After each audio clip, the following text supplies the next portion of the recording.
Welcome back. Today's story filled with drama and unexpected turns. Hit like, subscribe, and let's jump in. Adam walked up to the small wooden podium with chairs arranged in a circle around him. Speaking in front of people had always been tough for him since his middle school speech classes. His knees shook, and he was scared his voice might crack as he looked at the 10 men sitting in front of him. He took a deep breath to calm himself and started, "Hi, I'm Adam." After a short pause to think, he said, "And I am a..." He paused for about 10 seconds, watching their reactions. Most of them seemed startled, their expressions ranging from disbelief to blank stares, but not one of them smirked at my self-deprecating admission. "Well, not really," I added, "but being branded that way pisses me off to no end. This is my second meeting, and after listening to several of you share your stories, I've decided to share mine. Unlike most of you, I'm still married. My lawyer advised me to get counseling for anger management while we work on my divorce case and I get everything in order. So far, it seems to be helping, at least I haven't killed anyone yet." This drew smiles and soft laughter from the group. Before all this started, I didn't think I was a gullible man.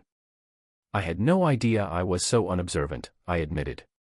I genuinely believed I was a loving husband, and hopefully soon, a proud father. I never considered myself a victim, nor did I ever think of myself as a loser. I wasn't the best at everything I did, but I was always up there in the almost made it category. In high school, I was in the top quarter of my class academically, and the same went for college. I graduated with a solid 3.3 GPA, more than enough to get into grad school, where I did fairly well while working as an accountant. After graduation, with a bit more experience under my belt, I landed a good job as a CPA and thought I was on a solid path to success. Then the rug was pulled out from under me. Academic and financial success is one thing, but to have the one thing that defines your core ripped away is the worst a man can face, I said. For your wife to tell you that you're not good enough for her, well, maybe not directly and verbally, but rather in deed, is devastating. I began to hyperventilate. I grabbed that little podium and held on like it was a life raft in a choppy sea. "Sorry, I got a little off target there," I said as I regrouped. 2 men in the front row gave me a thumbs up and a nod to tell me they understood and for me to keep going. "Let me backtrack," I said. "I'm not going to start telling you how beautiful my wife is, how big her assets are, and all that. I'm not going to describe our sex life and claim it was super hot, like we had wild sex every day. I will say we were active in bed and seemed to have a great life outside of the bedroom as well. She was my best friend and my life partner, or so I thought. Clara and I met in college the semester before I graduated with my bachelor's degree. We hit it off and married that next summer. I got a decent job right away as an accountant, so I could afford to pay for her to finish her degree. Then, after the year of work experience I needed, I went on to get my CPA, while Clara became a paralegal. Lately, she has announced aspirations to go to law school." I snorted. "Good luck with that, I will not be the one paying for it." That got a few chuckles from the audience. With 2 sets of college loans, we held off having kids or even buying a house until we both felt comfortable we could afford the expense, I said. Last year, after 7 years of marriage, we bought an older 4-bedroom home, and I completely remodeled it. I gutted the interior to the studs and even changed up the floor plan to suit us. I turned it into just what Clara and I envisioned as our future home. My older brother is a contractor who specializes in remodeling older homes and turning them into what his clients envision. I worked for him every summer while in school, so I felt I had the skills needed to get a house and rebuild it to make it the best it could be. My brother helped me when I began and even got his subcontractors to give me special rates for things outside of my own expertise. Of course, several of those contractors were already my accounting clients, so part of the work was quid pro quo. In other words, I don't have a whole lot of money tied up in the house itself, but the value, if I sold it now, would be triple what we have invested in it. Clara got her dream home and seemed thrilled and content. 3 months ago, she announced she was ready to get pregnant, and it only took a month before she disclosed she was with child. I should be over the moon, and at first, I was. The thing is, the baby is not mine, or at least I am pretty sure it isn't, and at this point, I sincerely hope I am right. I admitted I'm not exactly sure how long my wife has been cheating on me, but looking back, I suspect it's been on and off for much of the past 8 months at least. She had ample time to stray while I busted my hump working as an accountant and renovating our future home evenings and weekends. Now, I'm sure many of you wonder how I found out about Clara's activities. I got several nods. Nothing like some of you guys, no late nights, no quick showers when the woman came home, no men's underwear under the bed, or anything like that. It started with a simple phone call. I overheard her talking to someone on the phone while she was in the bedroom and thought she was alone. She and whoever were talking about what to pack for an upcoming business trip. Hearing Clara's side, I surmised she was talking to a woman. What caught my attention was when Clara said something about how the woman should bring her big toy and how she might not be able to take rough play for too much longer. She said something like, "Yeah, I know you told me I can have intense sessions until just weeks before I deliver, but this is my first child. I haven't popped out two already like you, and I'm not sure how much longer I can take Nathan and Ethan at the same time." Now, I knew Nathan is her boss's first name. She continued and laughed, "Ethan is barely as big as Adam. Of course, I love it, damn, girl, you know that, but this baby bump is really starting to show. I'm going to have to start buying new clothes soon. Nope, I still haven't gotten myself tested. I'm a little nervous it might be Nathan's kid. Oh yeah, he had fun with me more times than Adam in the past few months, and the timing is about right for that meeting in Phoenix. Plus, Adam was coming home too late at night and too tired to really please me like I wanted around then. I was at my most fertile time, Adam never caught on. I saw a series of grins around the room. Okay, I know some of you are thinking I'm making this up, that I couldn't possibly remember a conversation with that much detail, especially if I was upset. Well, I've listened to that conversation dozens of times in the past few weeks. I recorded it on my cell phone, I said. I saw a few nods and expressions change from obvious skepticism to acceptance. I called a security guy my brother uses for help. He installed a couple of cameras and recording devices, plus provided a few I could put in her purse and briefcase. I caught her screwing in my bed a few times while I was at work and got some interesting audio conversations. She is doing both her boss and the secretary, often at the same time. The secretary is married with a couple of kids. From what I gather, they do threesomes when they can, and the boss often does one or the other at work. Sometimes the women play. You've got to wonder how they get any work done from the sound of it. I want to bring up one thing the therapist asked me. He asked me to try to get into Clara's head so I could understand her motivation to step outside of our marriage for sex, if perhaps she was frustrated with our long hours apart and she needed some physical and emotional contact to make up for it. Well, I'll tell you all the same thing I told him: I don't care. She cheated, simple as that.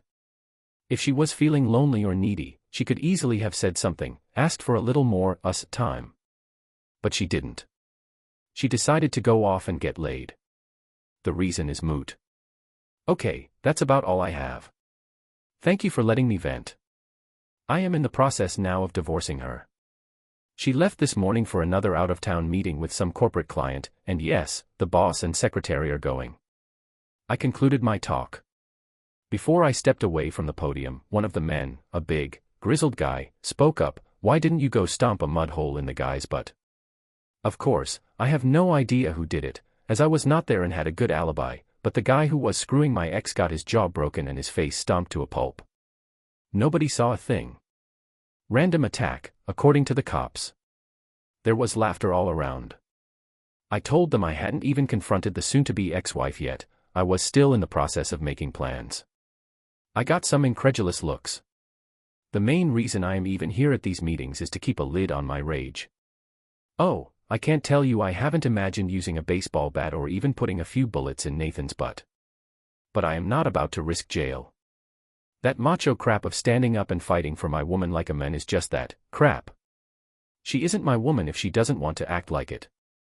Another guy asked if, after hearing the conversation, I started paying attention to see if my wife was different after sex with others. I haven't touched her since the night I overheard the conversation, I said. I got COVID. I tested positive that very night and have slept in the guest room, quarantining since. Matter of fact, I might have the record for testing positive for 5 weeks. Actually, I looked it up online, and it says in some cases I could be positive for a month, and with the pregnancy, it's just safer for me to sleep in another room. I grinned. I got some smiles and thumbs up. A couple of guys said they would have messed her up and made it hurt. I stepped away from the podium. The group moderator, the therapist, stepped forward and thanked me for being honest and sharing. He asked me to continue to come to the open meetings as well as our private counseling sessions. I told him I would consider it. I might need to blow off more steam later, but for now, the lion was kept in its cage. I had only gone to him at my attorney's insistence. My lawyer said I was on the edge of losing it and needed a relief valve. Just making plans to divorce Clara was not enough to temper my anger. Unlike at an Alcoholics Anonymous meeting, these gatherings ended with everybody having a drink. We all adjourned to the bar down the block. "So you haven't even told her you know she's cheating?" one guy asked incredulously. I shook my head. Damn. I blew up, slapped my wife down, and then chased the a-hole out the door. Of course, she told me she was going out on a date with the guy when he walked in the door to pick her up. He was standing there grinning when she told me she was going out and probably wouldn't be back until the next morning. If he wasn't so damn fast, I might have killed him. I was kicking in his car door trying to get to him when the cops arrived. That is why I am in these meetings, mandated by the court for anger management. How about these other guys? I asked. Are they in the same boat? Reason I asked is some seem to be getting off on hearing my story. I wonder if any are here for the prospects. The guy gave me a blank look and said, "Prospects? Yeah, you know, like the old joke a teenager goes to confession and admits he had sex with a girl at school. The priest asks if it was Mary. The kid says no. The priest asks if it was Susie. Again, no. The priest asks about a third girl, Joan. Again, no. So the priest tells the kid to say 10 Hail Marys. The kid steps outside, and his friend, who has been waiting, asks him what the priest said. The first says, he told me to say 10 Hail Marys and gave me 3 good prospects. The other guys at the table laughed. You seem like a stand-up guy, one guy said. If later you want somebody to do a little butt kicking while you were in church in front of a bunch of witnesses, let me know. I asked him how he knew I wasn't a cop setting him up. Because I work for your brother on occasion as a sheetrock subcontractor. I remember seeing you on the job a while back. You probably don't recognize me, 'cause I used to have a big beard and longer hair, too noticeable, if you know what I mean. I made a mental note to ask my brother for the guy's story sometime. I told him I was still just getting everything together, like my lawyer advised, then I'd have her served and go from there. I limited myself to 2 beers. I was surprised at how much better I felt as I drove home. Maybe there really was something to that, letting people, even total strangers, know your troubles. Crap, confession, or letting your demons out may be good for the soul, but I had work to get done. I was on a mission. Like I'd told the guys at the meeting, my soon-to-be ex-wife had left for the week with her boss and the secretary, Olivia. They planned to be gone the whole week to meet with a corporate client. I suspected the work would be finished in 2 days. I knew it was a farce and knew what they intended long before I was told they might stay to visit the jazz festival on the company's dime that weekend. Clara was going to get comp time so she'd have a few days off the following week.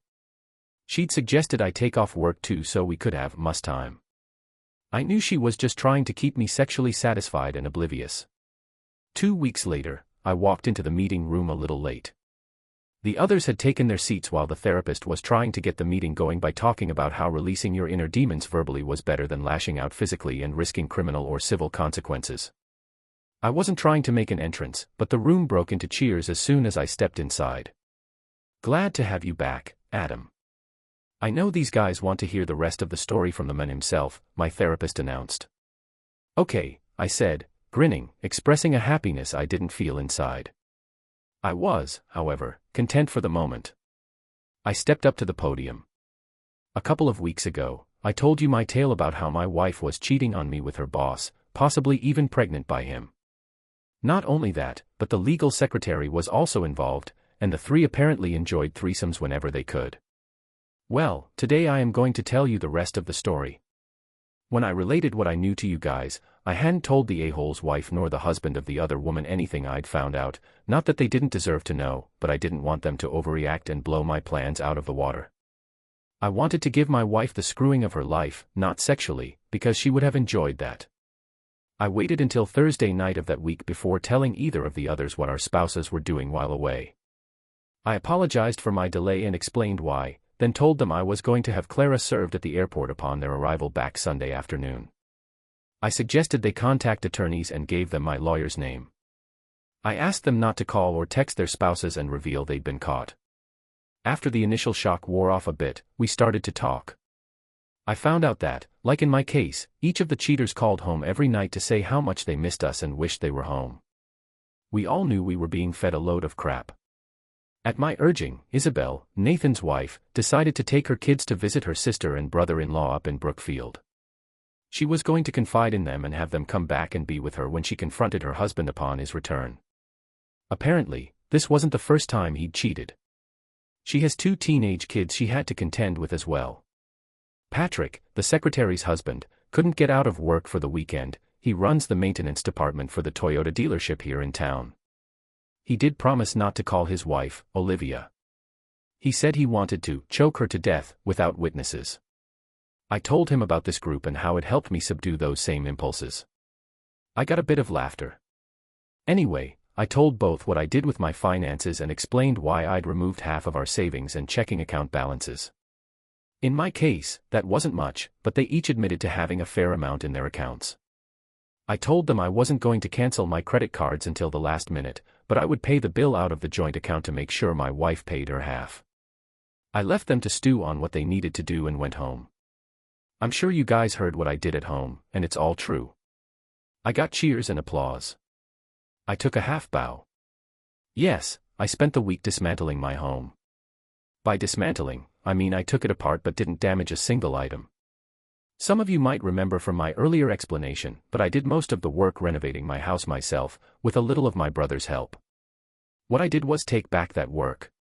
I reversed it.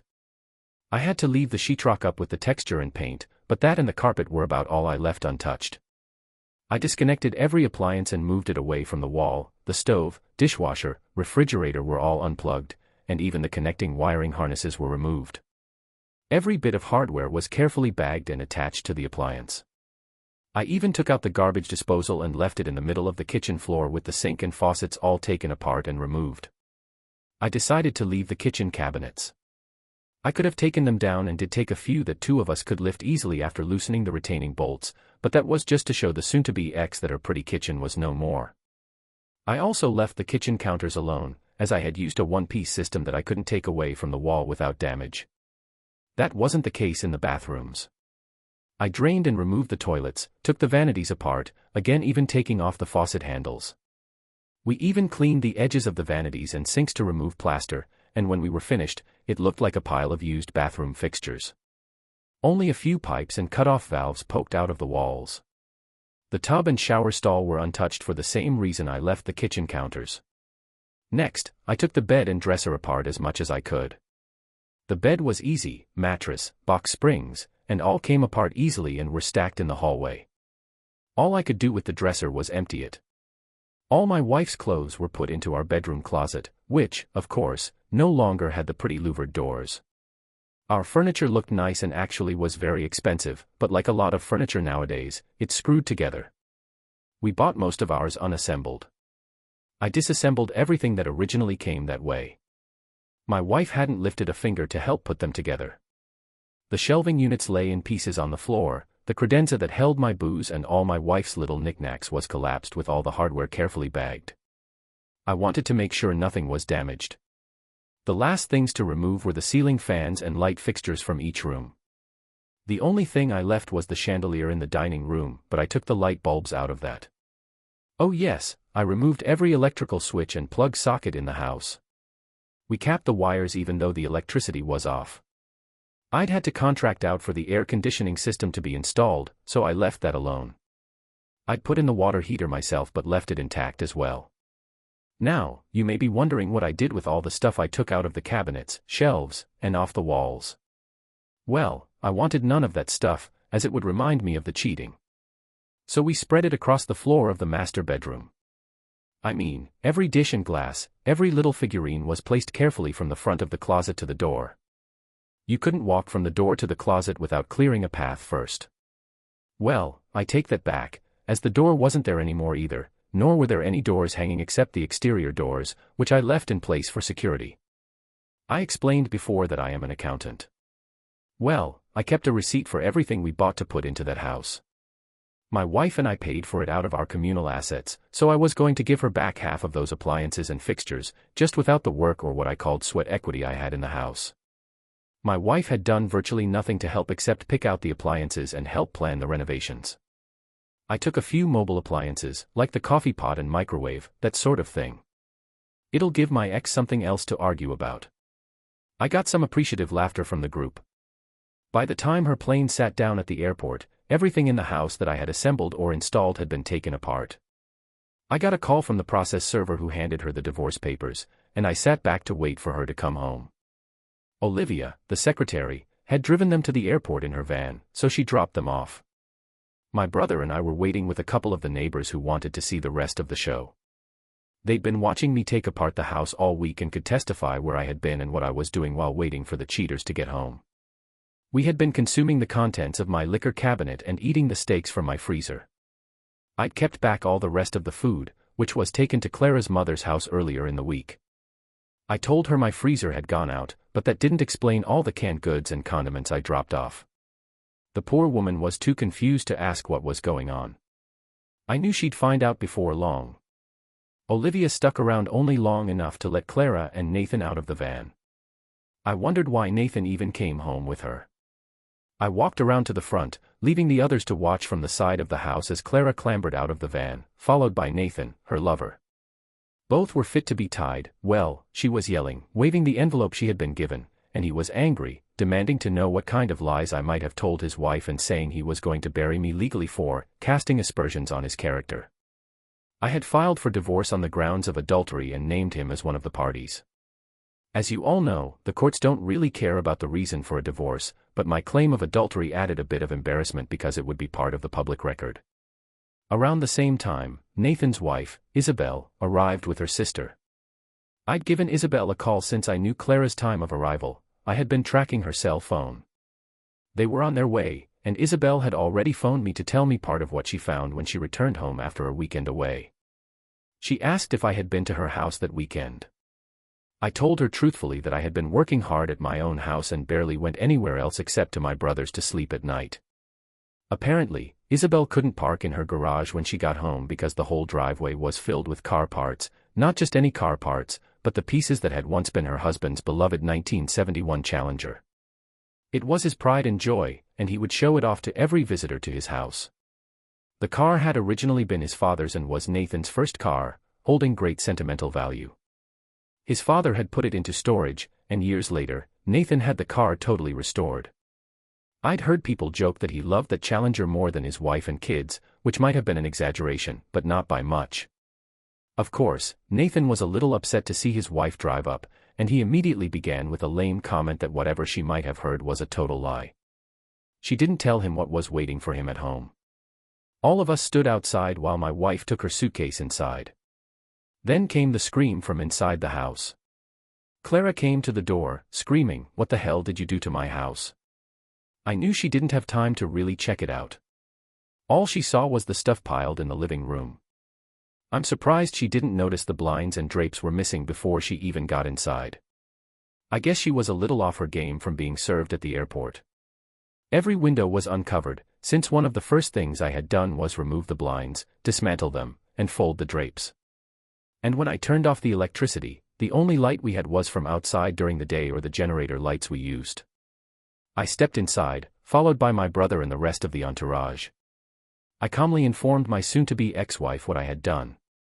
I was preparing the house to split our assets, 50-50. She demanded to know where her stuff was. I waved my hand around the floor and then told her that, if she was referring to her clothes and personal items, they were all safe and sound in the bedroom closet. When she went to look, she was not happy. I had never heard her issue such a shrill scream in all the years we had known each other. Somebody had called the police, and they showed up to listen to my wife scream and yell about how I had demolished her home. I carefully explained what was going on to the first cop on the scene, and he immediately called for his supervisor. I don't know exactly what he said, but within minutes, at least 3 more units showed up. I had called my attorney earlier when I knew Clara was on her way home, and he finally showed up, apologizing, saying he thought he better change clothes before he arrived. Clara began to rant about where she would go for the night and demanded that I be arrested. My lawyer nixed that last idea, telling the police I had done nothing illegal, no crime had been committed, and that this was a matter for civil court. Nathan demanded that his wife take him home, but Isabel refused, and then she frowned at him and asked why he never looked at his phone. She had texted him a few hours before. He still didn't look, thinking whatever she'd sent him had to do with his alleged cheating. Now, this is conjecture on my part. What he told his wife was that he was busy after Clara was served at the airport, and he would clear up any misunderstandings about the business trips. At this point, I was trying to monitor 3 or 4 conversations at once. When Clara asked what I had done with her car, I answered truthfully. "Your car is exactly where you left it, in the garage." She stormed back inside the house. Not 2 minutes later, she stomped back outside, complaining that the garage door wouldn't open. I told her I wasn't surprised, as the electricity was off, plus I had dismantled the garage door opener. She loudly demanded to know how she was supposed to get her car out. Nathan heard her and told her to just pull the emergency release to open the door. She had no idea what that was, so he went inside with her. They came back out, and he demanded to know where the handle for the release was. I shrugged and told him it was, around somewhere, carefully marked like every other item I had taken apart.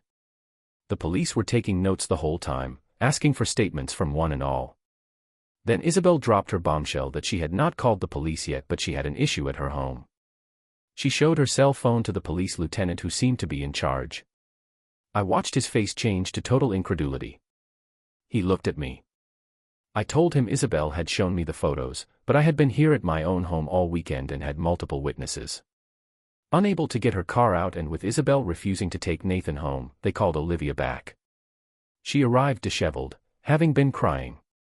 Her husband had met her outside their house with all her clothes stuffed into plastic garbage bags. He'd helped her load the bags into her van and told her to leave and not return until she saw her lawyer. He had told me his plans the day before. So now Clara and Nathan put their suitcases into Olivia's van.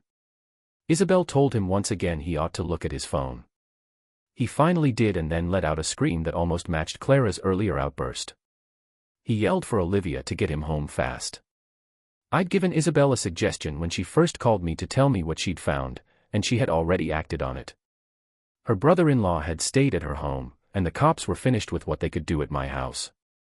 We'd all given our statements, so my brother and I followed the rest to Nathan's home. A television news van was already parked in front of his house. The reporter was interviewing Derek, Isabel's brother-in-law, about what the family found when they brought Isabel home from her weekend away. Later, I found out the cameraman had already taken full video of the area. The story Derek told was that they couldn't pull all the way around the house to park in the garage because the garage doors and most of the driveway were blocked with car parts. The garage was around the end of the house, and the area was totally obscured from street view. Nobody stopped me from following them up to the house. The scene was great. Most of you men have put together model cars when you were kids, I'm sure. Well, what I saw looked just like what you see when you open a model box, with the exception of the plastic bars holding the little parts. In the center of the drive was a car chassis, to each side lay the doors. Behind the car on the drive was the trunk, and in front, the car hood. I was a little surprised the fenders hadn't been removed as well, nor had the windshield. Virtually every other piece was, though. The engine sat in front of the chassis, radiator, fan, water pump, starter, generator, carburetor, and all the major parts had been removed. All the belts and hoses were placed neatly in rows to one side. The transmission and whole drivetrain were sitting behind the car. The wheels were removed along with the brake assemblies. Even the seats were removed and sitting off to one side. I'm telling you, it was impressive. I'd never seen a car totally, or almost totally, taken apart. Everything was laid out very neatly, not that any of that mattered. Nathan lost it. He began to wail and even started crying. He dropped to his knees and screamed that Sophia was destroyed. I asked Isabel, "Who's Sophia?" The television reporter was standing close by while the cops walked around the car, looking over the scene. I can tell you, I nearly fell over laughing when Isabel explained Nathan had named his car Sophia after his favorite song, Sophia the Challenger. I know you all heard about that part once the news reporter broadcast her report. The story was picked up by the network and then made the full rounds on social media. They played the song, Sophia the Challenger, as the backdrop. None of us spouses were hiding. We all made sure the three cheaters were named. Nathan accused each of us of the damage to his car, but we all had ironclad alibis. Olivia's husband, Patrick, had worked all day Saturday at the dealership and was with their kids that night and all day Sunday. He had the expertise to dismantle the car and possibly the resources, but investigators couldn't link him to anybody who might have been responsible. Apart from Nathan's, not a single fingerprint could be found on any part. The police had even checked the lug nuts that had been carefully piled together. Isabel was with her sister and brother-in-law all weekend, and even her kids testified to that. She loudly proclaimed she hadn't even thought of doing anything to the car, but if she had, it would have been with a hammer, and she was still considering using a hammer on the parts to finish the job. Even the cops were laughing as she said that. Of course, because of the careful way the car had been dismantled and the parts weren't damaged, I was the #1 suspect. But I also had an alibi. First of all, I'm no mechanic. I know home repair and renovation, not how a vehicle might be put together. I didn't have much more than a couple of screwdrivers and a few wrenches anyway, plus I was busy taking apart my own home under the amused and watchful eyes of my neighbors. The whole event at Nathan's house was a circus. Clara was there because she had no other transportation besides Olivia, who had been kicked out of her home by her husband. My father-in-law soon showed up after receiving a call from Clara. He stood wide-eyed, watching the extravagant scene unfold. The reporter called me for a follow-up the next day. She'd heard what I'd done to my home and wanted to add that as an angle to her story. I gave her one of the 20 or so flash drives I'd made of how I systematically dismantled my home. She condensed 5 hours of video into a 2-minute television segment. Those flash drives proved to save my butt. I gave them out like candy at Halloween. Of course, since I only had 20 drives, I'd also included evidence of the 3 culprits cheating. Nathan had gotten a restraining order to stop me from publishing anything about his infidelities, but by the time the order was issued, most of those drives had already been distributed. I had no control when some of the evidence, which included them discussing their affair and even video of a few encounters, made the rounds on the internet. Even my father-in-law got a flash drive when he asked if I might be overreacting to perceived events. Ethan was utterly embarrassed to be seen switching places with his 2 female partners. It was cut from the television segments but did show up online that the 3 were videoed in flagrante delicto, a phrase that was mentioned often, even on television. Now, as of today, my status is still up in the air. I intend to push for the divorce to be finalized as soon as possible, but Clara wants to stay married, for the sake of the baby. The paternity test, which my wife initially protested, showed I am not the father of her unborn child. I had to pay extra to get the test expedited, but since the child isn't mine, I'll get some of my money back from the communal assets. Clara wanted the opportunity to discuss the matter privately and wait until the baby was born to test, but I had made it so public that she had no option but to submit to the test despite her attorney's advice. I have no idea what she plans to do or if Nathan will step forward. He might not even be the father for all I know, but that isn't my concern. My wife got an attorney who claimed I destroyed my home. Mine, of course, argued that I merely took back my work and that none of the components were damaged and everything is ready for resale. The last I heard, the investigation into who dismantled Nathan's Challenger had come up empty. The working theory is that it was a team of experienced mechanics, someone with the expertise to remove the major components without leaving a mess. Oil, transmission fluid, coolant, and even brake fluid were drained, and none of the parts were damaged when taken apart. Even Olivia's husband, Patrick, admitted to the investigators what it would take to dismantle a car like that. Components that might be compromised, like the manifold covers and valve assemblies, were left alone. Patrick told me privately he'd like to hire the men responsible, as they were fast and obviously knew their stuff. He told me that, as much as he loved it, he had absolutely nothing to do with taking the Challenger apart, and he asked if I had.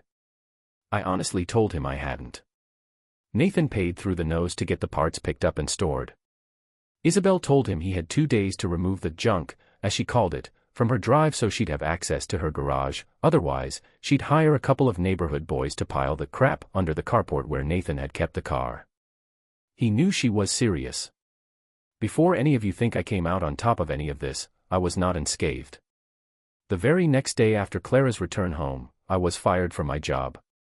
I knew my boss was a good friend of Nathan's. Nathan sent him clients, and in turn, he recommended Nathan when the need arose. My boss had even been the one to originally suggest Clara go to work for Nathan. When I was told I was fired, I leaned over my boss's desk and asked him point-blank if he had been part of any of the extracurricular activities and, more specifically, if he had ever had sex with my wife. He denied everything, but that didn't keep me from having a little talk with his wife to make the suggestion. My ex-boss's claim that I was poaching clients was dismissed when I demonstrated that I had brought many of them to the firm in the first place. A few clients made statements that they didn't trust him after he fired me. I've agreed to handle all the accounts that followed me pro bono for 2 months while I work for my brother for minimum wage. Clara's attorney claimed I was deliberately avoiding having a substantial income. I argued I was simply helping friends while I determined my future career. I opened my fledgling, part-time, pro bono accounting firm in an unused office in my brother's building. If any of you need an accountant, let me know, I told the group. I got a few cheers from the audience. I felt a little better about my circumstances, but I had to admit, I lost a wife, my home, and my dreams, all irretrievably. 3 weeks later, I walked into the anger management support group that several of us had dubbed Cheaters Anonymous. I stepped up to the podium. I see many of the same faces here. I guess you're here for the same reason I am. It's hard to get control of your emotions. Well, let me rephrase, it's hard to keep them under control all the time. As and I'm sure your, therapists say, it's a fine line between depression and anger. I talk to both the therapists now. To be honest, it wasn't my choice. I know some of you had to come here because the court mandated it. I'm here because my sister-in-law demanded it. We were all sitting at the dinner table, and my 8-year-old nephew asked loudly, "Uncle Adam, are you pissed off all the time because Aunt Clara was such a cheap street hooker?" Well, pissed off and hooker are key words for my sister-in-law. When asked where he heard that, my nephew pointed at me and said he'd heard me talking to his dad. My sister-in-law looked at me to fix the situation. So I said, very carefully, that it's really not polite to use the word hooker, but yes, I was very upset with Aunt Clara. Then I hit the trifecta of key words when he said, "Okay, I won't say that again. I like her, it's too bad she's a 304. You can imagine the glares I got from my sister-in-law. My brother was no help at all, he just stared at his plate and shook as he tried to keep from laughing. My sister-in-law told me very quickly that if I wanted to keep my room, I'd better learn to watch what I said around the kids. Now, my 6-year-old niece got into it and said, "Boys. I didn't know Uncle Adam had any kids. Where are they?" My sister-in-law said the boys were me, her dad, and my brother. Then the little 6-year-old, bless her heart, said, "Oh, so when you told Miss Sandy your girls were sore and tender from too much rough play, you meant because I fell and skinned my knee." To be honest, I didn't hear how she finished because I was laughing too hard, but my sister-in-law was beet red. Okay, long story short, if I want to live with my brother and his family, I have to continue my therapy, including these group sessions. I announced, I can't afford to live on my own right now. I have no income. I wanted to decrease what I made for the divorce, but people don't realize how difficult it is to even find an apartment without verifiable income. My sister-in-law is a lovely woman and generous to a fault, she just doesn't want her kids influenced negatively by my misfortunes. More key words to go along with those others I mentioned. So, where are we? I asked, addressing the group. Apart from my sister-in-law being upset about what her kids were picking up from my conversations, I've been doing the minimum as regards making an income. I've only made marginally more than Clara before I was fired. I personally feel she was paid so well because she was providing her boss extra services, though, of course, my lawyer has told me to keep my mouth shut about that. Our minuscule difference in income means I wouldn't pay alimony, and he told me not to mess that up. Isabel had kicked Nathan out and filed for divorce. His beloved car, Sophia, is somewhere in storage. Their divorce, as you might imagine, is already messy. She told me in no uncertain terms she is looking for any way to strip the idiot down to the bones. I know she meant that metaphorically, but I hope I'm never called to testify if something physical happens to the man. Nathan is having some major troubles at work. Most of his clients are corporate, and someone has put the bug out there that some of his negotiations may have been sweetened by sexual favors from Clara and Olivia. All three deny it, of course, but apparently, some clients are taking the possibility seriously and moving their business elsewhere. The firm in general has had some problems in other areas as well. They've been handling several sexual discrimination and harassment cases, and some of those clients have changed attorneys and filed grievances with the bar, saying the firm can't even handle their own internal affairs when it comes to workplace relationships. I understand that Nathan's continued presence is now more of a liability than an asset, and he's close to being asked to leave. His situation at work hasn't been helped by the number of people driving past his office playing Sophia the Challenger at full volume. Couldn't happen to a nicer guy, I say, not that I'm rooting for him. Clara's income may take a nosedive. It's pretty high for a paralegal, especially with her short time in the field. Again, there have been whispers that part of her pay was for her extra services. The same has been said about Olivia. Of the 3 cheaters, Olivia is the only one who might keep her marriage intact. She's trying her best to reconcile. She told her husband, Patrick, that she loved the control she felt in the role, but she claimed she never allowed Nathan to have actual sex with her. She admitted it was mostly one-sided, but she did enjoy some girl-on-girl action now and then. She's playing the child custody card as hard as she can. Patrick told me he's considering keeping the marriage intact if she agrees to a postnup. She's been insisting the client favors rumor is false. My marriage, on the other hand, is over. I wouldn't keep Clara, even if the baby was mine. All that's left is splitting the assets. The judges, yes, in plural, since Clara appealed the original decision, declared I was justified in taking back my own sweat equity in the house. I hadn't damaged any component but merely uninstalled them and left them ready for reinstallation or sale. I gave Clara possession of everything I'd placed in our bedroom, but she had to pay to pack and remove it. I wanted the stuff out quickly but refused to lift a finger to help. Clara tried to get me to help so we could talk, but I refused to speak with her without my lawyer present. My sister-in-law went over to supervise and ensure Clara only took items from the bedroom. My soon-to-be ex-father-in-law finally viewed the files I'd given him and told me privately that he understood my actions but was still obligated to take care of his daughter. I think Clara moved back into her old room at her parents' house. At our first joint meeting with our attorneys as part of the separation of assets, I suggested Clara take her half of the household fixtures and appliances. She could pick what she wanted, and I'd take something of similar value. She glared at me when I told her I'd give her first choice of toilets. She wanted to buy out my half for face value, saying she would hire a crew to put it all back together. I knew what she and her lawyer were thinking, that the whole was worth more than the sum of its parts. As an accountant, I also knew how much I could afford to offer her and still stay below the break-even point. I kept outbidding her on purpose. She couldn't get the financing anyway. I couldn't have done it on my own either, but my brother was backing me financially.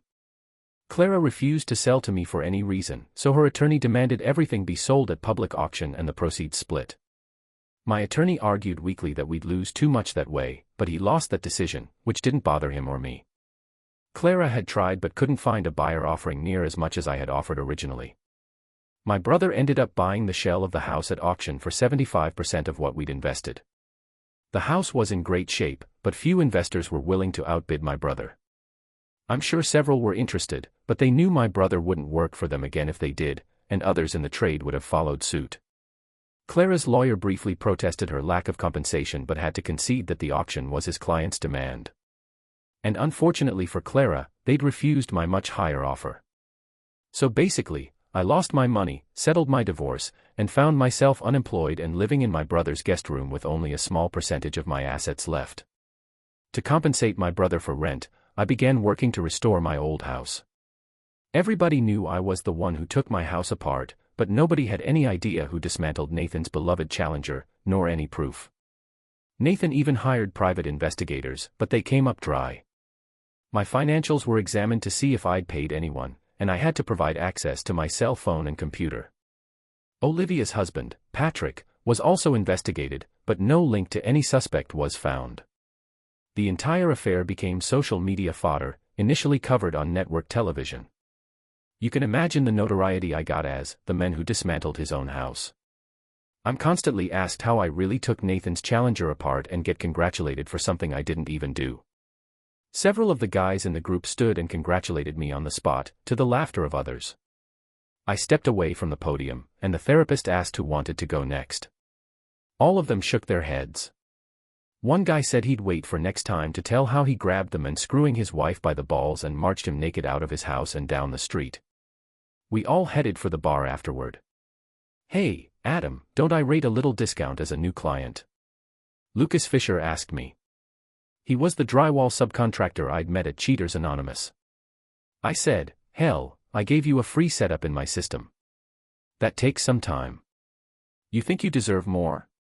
You do work for my brother, not me. My house already has all the walls up."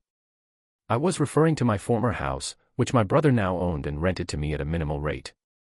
I'd be buying that house back for what my brother paid for it in a year or so when we figured enough time had passed for Clara to stop making fraud claims.